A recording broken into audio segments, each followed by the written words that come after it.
Le conseil que j'aurais envie de donner, c'est s'écouter. Ça paraît un truisme intersidéral, ça paraît ça paraît enfoncer une porte ouverte mais de fou, mais c'est s'écouter, c'est-à-dire s'écouter mais par tous les moyens possibles. Parce qu'on dit oui s'écouter, mais ça veut tout et rien dire en fait s'écouter.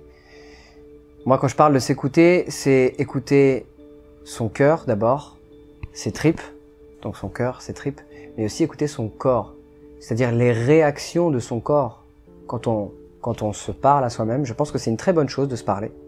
Je pense que c'est une très bonne chose de se parler, de se poser des questions, même avoir un dialogue intérieur et même extérieur. Moi je sais que je me parle souvent, et je me parle quasiment tout au long de la journée. Ça peut paraître un peu fou, mais j'apprends beaucoup comme ça.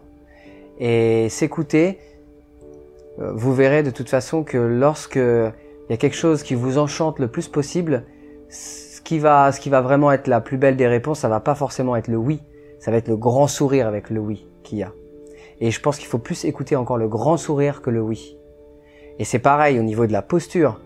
Quand on va vous poser une question, si vous dites oui et que vous êtes comme ça, croyez-moi, c'est un oui de politesse.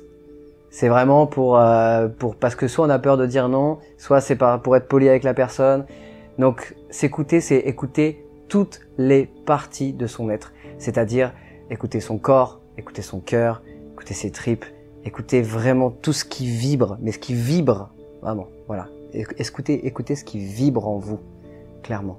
Je crois que c'est ça le conseil le plus simple et le plus puissant qui existe. Tell me what you feel like, tell me is it real love, tell me do you